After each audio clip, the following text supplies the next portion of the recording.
Hola, ¿qué tal? Un cordial saludo a todos y gracias de nuevo por dejarme entrar en sus hogares y visitar este canal en el que tratamos de llevar el Evangelio y un poco de esperanza a aquellos que nos escuchan. Hoy en este 10º domingo del tiempo ordinario estamos leyendo el Evangelio de Marcos, capítulo 3, versículos 20 al 35. Esta perícopa nos lleva a una situación en la que Jesús una vez más es criticado o es señalado, y es una condición humana que muchos de nosotros también en alguna ocasión, en algún momento de nuestra vida hemos sido víctimas de esto. Pero sin más preámbulo, veamos y escuchemos lo que el Evangelio nos dice. En aquel tiempo, Jesús llegó a casa con sus discípulos y de nuevo se juntó tanta gente que no los dejaban ni comer. Al enterarse su familia, vinieron a llevárselo porque se decía que estaba fuera de sí. Y los escribas que habían bajado de Jerusalén decían: tiene dentro a Belcebú y expulsa a los demonios con el poder del jefe de los demonios. Él los invitó a acercarse y les hablaba en parábolas. ¿Cómo va a echar Satanás a Satanás? Un reino dividido internamente no puede subsistir. Una familia dividida no puede subsistir. Si Satanás se rebela contra sí mismo para hacerse la guerra, no puede subsistir. Está perdido. Nadie puede meterse en casa de un hombre forzudo para arramblar con su ajuar si primero no lo ata. Entonces podrá arramblar con la casa. En verdad os digo, todo se les podrá perdonar a los hombres los pecados y cualquier blasfemia que digan, pero el que blasfeme contra el Espíritu Santo no tendrá perdón jamás. Cargará con su pecado para siempre. Se refería a los que decían que tenía dentro un espíritu inmundo. Llegan su madre y sus hermanos y desde fuera lo mandaron llamar. La gente que tenía sentada alrededor le decía: mira, tu madre y tus hermanos y tus hermanas están fuera y te buscan. Él les preguntó: ¿quiénes son mi madre y mis hermanos? Y mirando los que estaban sentados alrededor, dice: estos son mi madre y mis hermanos. El que haga la voluntad de Dios, ese es mi hermano y mi hermana y mi madre. Muy bien, hermanos, aquí nos damos cuenta de tres cosas interesantes en este evangelio. Primero, se dice que Jesús no tenía tiempo ni de comer. Estaba ocupadísimo, la gente lo buscaba, la gente ya no lo dejaba tranquilo. Su figura pública ya era más que evidente. Y más adelante nos dice algo curioso. Nos dice que su familia se enteraron y vinieron a llevárselo porque estaba fuera de sí. En otras versiones dice se había vuelto loco. Pues bien, esto puede ser tomado de distintas formas. Pero sí, a lo mejor habían pensado que Jesús se había vuelto loco porque había elegido a 12 personas, a 12 apóstoles, que no eran nada perfectos.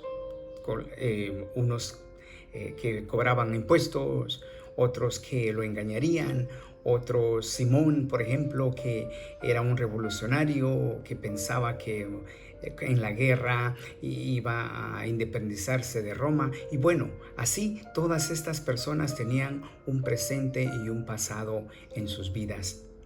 Y por esto, a lo mejor, puede ser, es una especulación, que decían que Jesús se había vuelto loco o que o estaba fuera de sí. Bueno, aparte de eso, también vemos que Jesús echaba demonios y lo empiezan a criticar por eso. Sí, lo empiezan a criticar porque estaba haciendo el bien. ¿Cuántas veces de nosotros, hermanos, también hemos sido señalados por hacer el bien a los demás, por ayudar a los demás? Y aquí Jesús no estaba haciendo absolutamente nada malo. Estaba ayudando a aquellos endemoniados, estaba echando ese demonio de las personas y lo acusan de ser también él un demonio. Pero él dice: no puede estar dividida una familia. Y esto es verdaderamente una táctica del enemigo, dividir, la división. Y esto de dividir lo vemos constantemente, sí, en las familias, lo vemos en las parroquias, lo vemos en los grupos y lastimosamente situaciones lo podemos ver. Y incluso en nosotros mismos hay división, ¿sí? Hay una dualidad en cada uno de nosotros como personas, una dualidad que nos inclina al pecado, otra dualidad que nos inclina a hacer las cosas bien o del bien.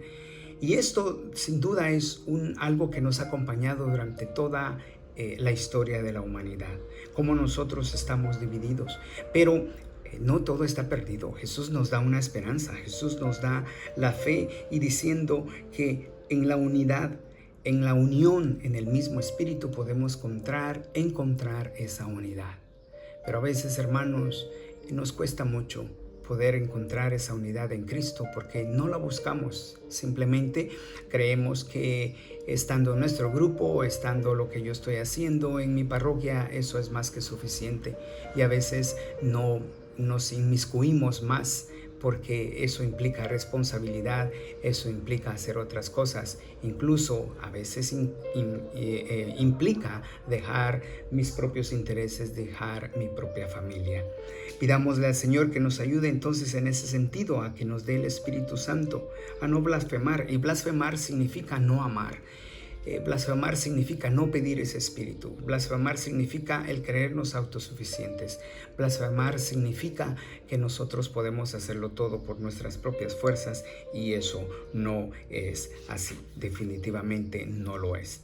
Y la tercera parte ya nos habla de algo de que su familia llega y preguntan por Jesús, ¿sí? Y alguien les dice: tu madre y tus hermanos están ahí fuera esperándote. Pero Jesús responde de una manera muy especial y dice: mi hermano, mis hermanos, mis hermanas y mi madre son los que hacen la voluntad de Dios. Y aquí Jesús no está hablando de una familia de sangre, no una familia de personas, sino está hablando de la familia en Dios mismo. ¿Estamos nosotros, hermanos, hermanas, haciendo la voluntad de Dios? Él puede decir: sí, estos son mi madre y mis hermanos, el que haga la voluntad de Dios. Estamos nosotros haciendo esa voluntad. Estamos nosotros buscando esa voluntad. O anteponemos nuestra propia voluntad ante la de Dios. Porque muchas veces queremos eso, que se haga nuestra voluntad, mi voluntad, y no la voluntad del Señor. Jesús mismo nos enseña entonces y nos dice en palabras contundentes que nosotros también debemos seguir la voluntad y hacer la voluntad de Dios. ¿Cómo?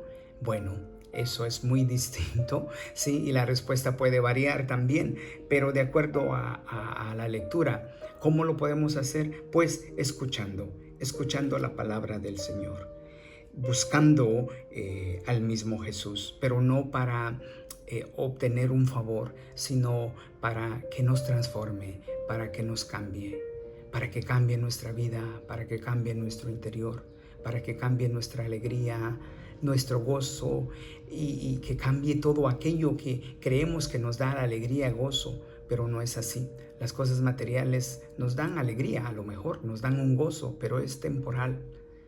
El gozo que Jesús da es eterno. Pidámosle a Dios ese espíritu de amor, ese espíritu, ese Dios espíritu, para que nosotros podamos entender también la voluntad de nuestro Padre y seguir la palabra como Jesús quiere que lo hagamos. Hermano, hermana, te invito a que sigas meditando durante la semana este evangelio y te hagas un propósito.